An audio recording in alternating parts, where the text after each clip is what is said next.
और चलिए इसी बीच खबर आपको बता देते हैं दिल्ली से, जहां एनडीए के सांसदों की आज बैठक दिल्ली में होनी है। सेंट्रल हॉल में सांसदों की बैठक होगी।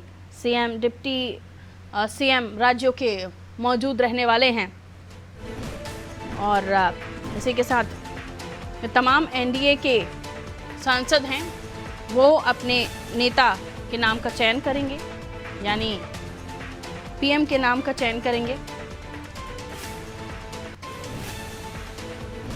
और उसके बाद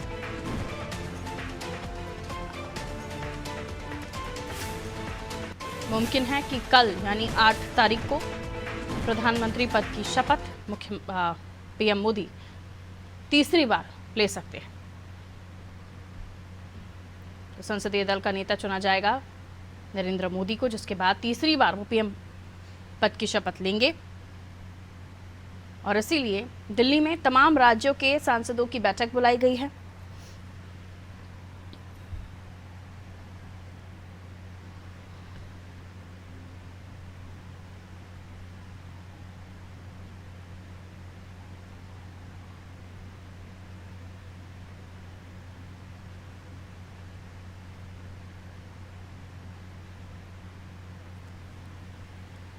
तो आपको बता दें, देखिए आज महत्वपूर्ण दिन है और अब नतीजे आने के बाद जो नंबर्स हैं उनको लेकर एक्सरसाइज हुई थी। आपने देखा था कि चंद्रबाबू नायडू, नीतीश कुमार के साथ प्रधानमंत्री नरेंद्र मोदी की बैठक, और अब जो स्थिति है वो स्पष्ट है कि बीजेपी एनडीए जो है केंद्र में सरकार बना रही है।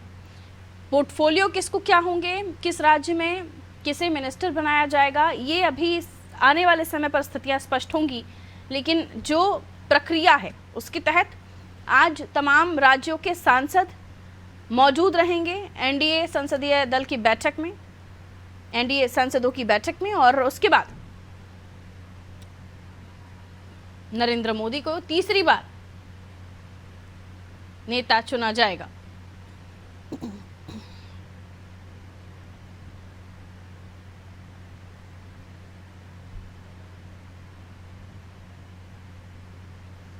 अभिषेक हमारे साथ जुड़े हुए हैं खबर पर जानकारी के लिए। काफी महत्वपूर्ण दिन है अभिषेक, और जाहिर सी बात है कि आज का दिन इसलिए भी महत्वपूर्ण हो जाता है क्योंकि एनडीए के तमाम सांसदों की दिल्ली में बैठक है और माना जा रहा है कि जो नेता है उनके नाम का सभी समर्थन करेंगे, यानी प्रधानमंत्री नरेंद्र मोदी तीसरी बार पीएम पद की शपथ ले सकते हैं। कौन कौन जा रहा है और क्या पोर्टफोलियो को लेकर कोई चर्चाएं हैं कि क्या होगा, यूपी को क्या मिलने जा रहा है? जी देखिए, जो पूरा मामला है वो बिल्कुल साफ है। प्रधानमंत्री नरेंद्र मोदी तीसरी बार प्रधानमंत्री बनेंगे। संसदीय दल में उनका चुना जाना बिल्कुल तय है, लेकिन जो पोर्टफोलियो है, जो विभागों का बंटवारा है, उसको लेकर अभी अड़चन हो रही है। जनता दल यूनाइटेड यानी नीतीश कुमार की जेडीयू महत्वपूर्ण विभागों को चाहती है। गृह मंत्रालय से लेकर सड़क परिवहन और रक्षा समेत रेलवे मंत्रालय की मांग तेलुगु देशम पार्टी टीडीपी यानी चंद्रबाबू नायडू जिसके सुप्रीमो हैं, और जेडीयू यानी नीतीश कुमार की पार्टी, इन दोनों राजनीतिक दलों ने सड़क परिवहन, वित्त, होम मिनिस्ट्री यानी गृह मंत्रालय, रक्षा और इसके साथ अन्य मंत्रालयों की मांग की है। और ये ऐसे महत्वपूर्ण विभाग हैं जो सत्तारूढ़ दल अपने पास रखना चाहता है, खासकर गृह मंत्रालय, वित्त मंत्रालय और रक्षा मंत्रालय। लेकिन अब विभागों के बंटवारे को लेकर मामला फंसा हुआ है। नीतीश कुमार आखिर किन विभागों पर सहमत होंगे, क्योंकि नीतीश कुमार जितने विभाग मांगेंगे, टीडीपी भी उतनी विभाग मांगेगी, एलजेपी भी उतनी विभाग मांगेगी।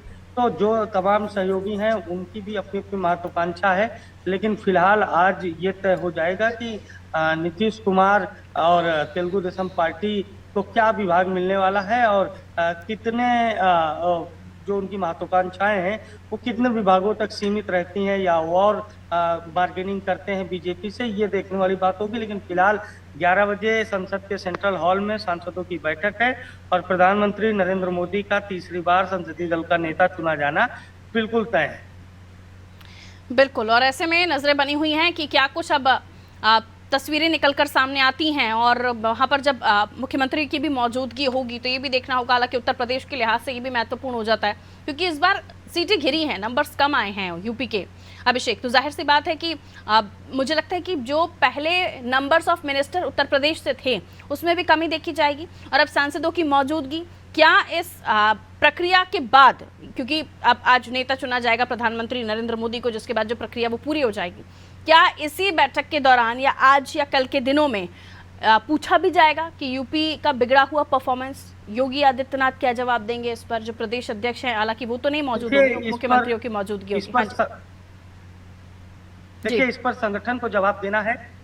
संगठन का ये पूरा कार्य है। मुख्यमंत्री सरकार चलाने के लिए होते हैं। सरकार हार और जीत की जो जिम्मेदारी है वो संगठन के लिए है। मुख्यमंत्री और प्रधानमंत्री केवल प्रचार कर सकते हैं, अपनी बातों को, अपनी योजनाओं के जो लाभ हैं वो लोगों के बीच रखकर वोटिंग की अपील कर सकते हैं। लेकिन जो संगठन होता है उसका मुख्य दायित्व होता है। कल ही एक बड़ी बैठक हुई है जिसमें प्रदेश अध्यक्ष भूपेंद्र चौधरी से जुड़ी खबरें सामने आई कि उन्होंने इस्तीफे की पेशकश कर दी, फिर उसका खंडन किया गया।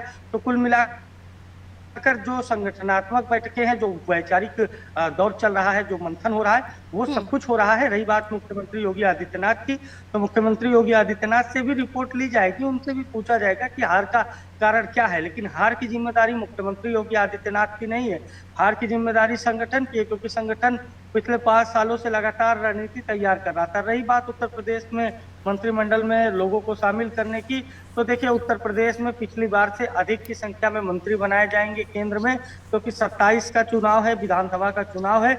ऐसे में यूपी को मजबूत करने के लिए तमाम जो बड़े चेहरे हैं उनको मौका दिया जाएगा। बिल्कुल, तो ये कह सकते हैं कि यूपी को भी मजबूती चाहिए और बाकी जो राज्य हैं उनमें चुनाव होने हैं, तो वहाँ पर भी जो रणनीतिक तरीके से काम करने की आवश्यकता है।